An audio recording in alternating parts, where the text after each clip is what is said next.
Hey everybody, it's Miss Smith. So today we're officially going to start Unit 4.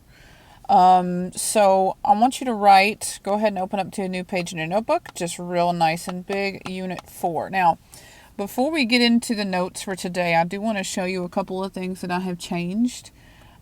Just because there are still students missing my videos, I'm also trying to streamline things a little bit so the classwork tab doesn't get as cluttered. So I want to show you something that I have done in Google Classroom. And so if you'll go into, now by the way, you need to go into the classwork tab. Do not go to the to do button or however you get there. You need to go to the classwork tab. Now what helps is that you actually go into the assignment. Don't just view it. You need to actually go into it, like the whole thing. Don't just do the little summary here that it's got. Now this is the assignment for today. I haven't sent this out just yet. It'll be, by the time you see this, it'll be sent out.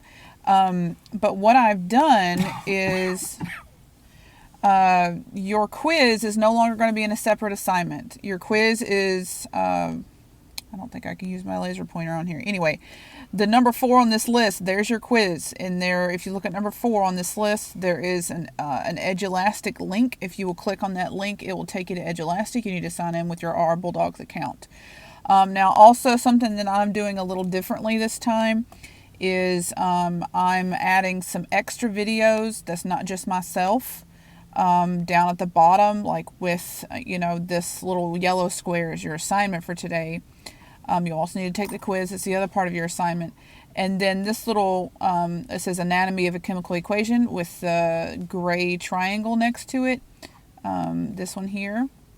That's actually a YouTube video that I found that's really helpful if you are having issues. Now, here in a minute after I get done making this video, on the number 1 on this list, I'm going to, put my video there so you can see it. It is not optional whether you are supposed to watch these or not. You need to watch them no matter what. Okay, let me get out of this.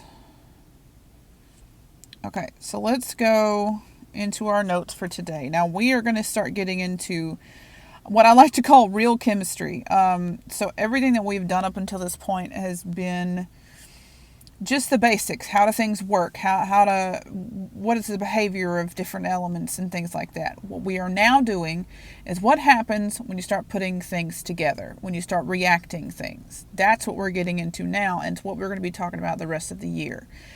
So this concept, you need to make sure that you absolutely understand how to balance a chemical equation. Now today we're starting out very basic.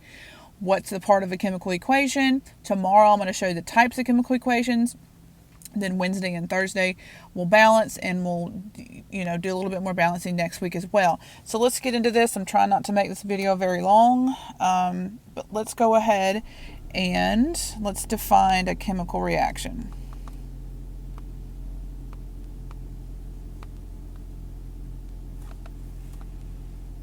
Okay, this is very large.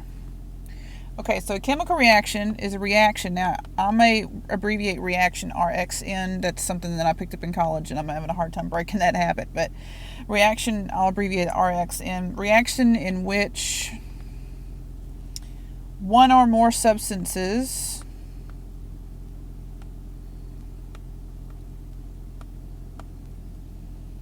are changed into new substances.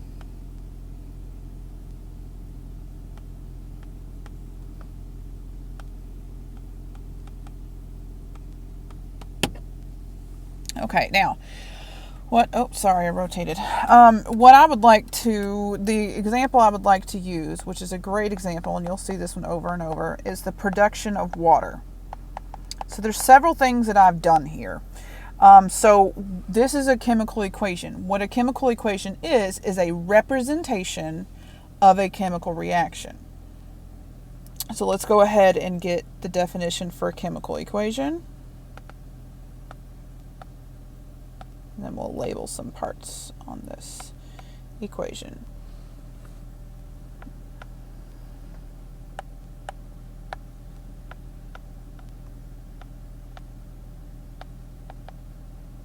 A a representation of a chemical reaction. So this is stuff that's going on, this particular one here that I was talking about. This happens all the time, this particular chemical reaction, but we needed a way to write it down so that we could understand how it works. And so that's what a chemical equation is. Now, something that I want to label real quick, let's change colors. These are the products. No, excuse me, these are the reactants. And these are the products. Now, this particular equation only has one product. You may have 4, you may have 1, you may have 25. It really, it just depends on whatever your reaction is. But that's the basics. Now, this arrow is called a yield. It yields or it produces. And so the basics of what I want you to understand is you have your reactants and you have your products.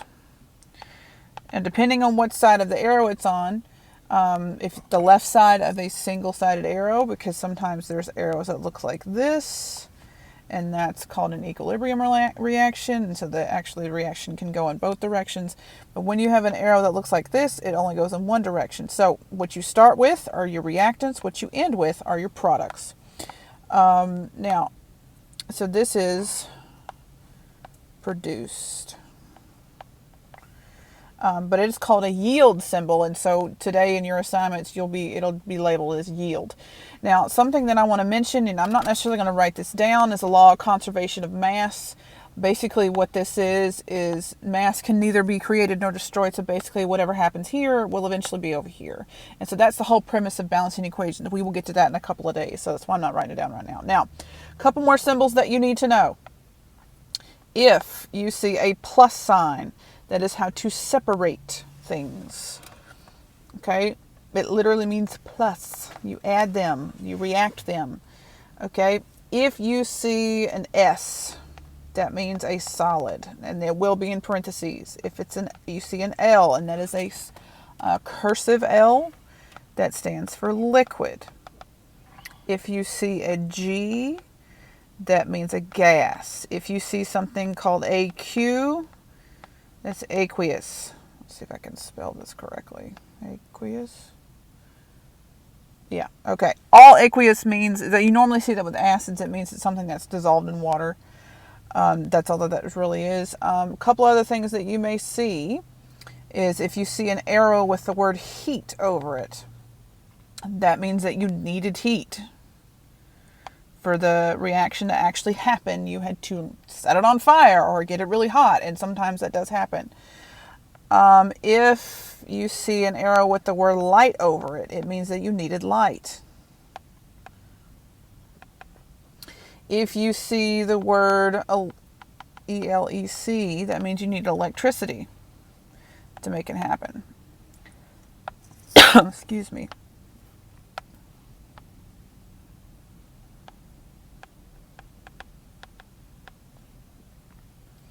Now, a couple other things. I'm going to go ahead and I'm going to rewrite this equation that we were talking about. You know what? Let me do a different one because that equation is kind of simple. So let me do a different one. So this is one that you may see, but this is a great example because it gives a good idea of what you may see at some point when we're starting to balance equations, just so that you know what all of these things are. Now, a coefficient, you may have heard of this before. A coefficient are those very large numbers in the front of any of the compounds or elements. Now, the coefficient is the number which represents the number of units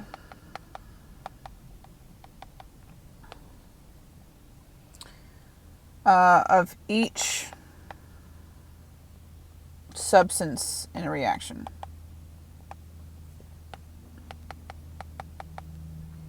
Okay, so all of these ones that I've underlined in red, those are all coefficients. And so actually when you multiply these, and I'll show you this in just a second, what happens is it actually multiplies by the whole thing that's in front of. Now, something that you need to know the difference between coefficients is subscripts.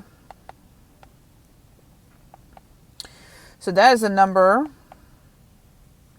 of atoms in a molecule or compound. Okay, so for example, this is a subscript, that 2 there. This 2 here is a subscript, that's a subscript there. Okay, so here let's use this as an example. So in your assignment for today, what you're going to be required to do is figure out how many atoms of something there is in a compound, or really in a whole equation. That's what we're going to start doing on Wednesday, is that kind of math. But let's do some basic math real quick. And for aluminum, let's see how many aluminums we have here. Oh, that is not what I wanted to do. Let's see how many aluminums we have here. I have 4 of those because remember, if you have an AL written down, there's normally a 1 right there. You don't write the ones, but what you do is you multiply 4 times 1. So there's 4 of those here. So 4 aluminums. That makes sense. All right. Now, if I go over here, remember that this number multiplies the whole thing. But what I've got is I've got 2 here. So you're going to multiply those 2 numbers together, and that's going to give you 6 oxygens. And then if I go over to the next one, this 2 goes for the aluminum and it goes for the oxygen. So I've got 4 aluminum over here on this one and 6 oxygen there. So another one would be something like this.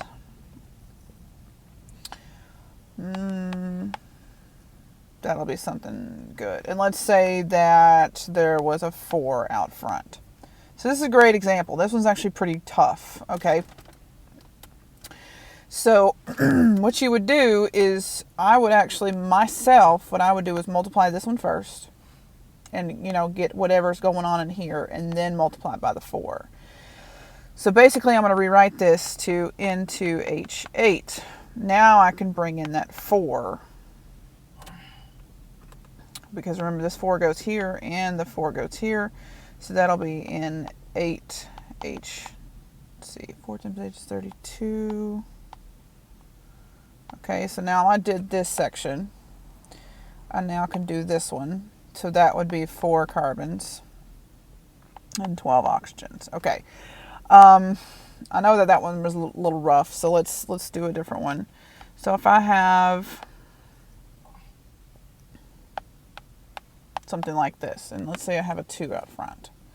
That's going to be 4 sodiums, because 2 times 2.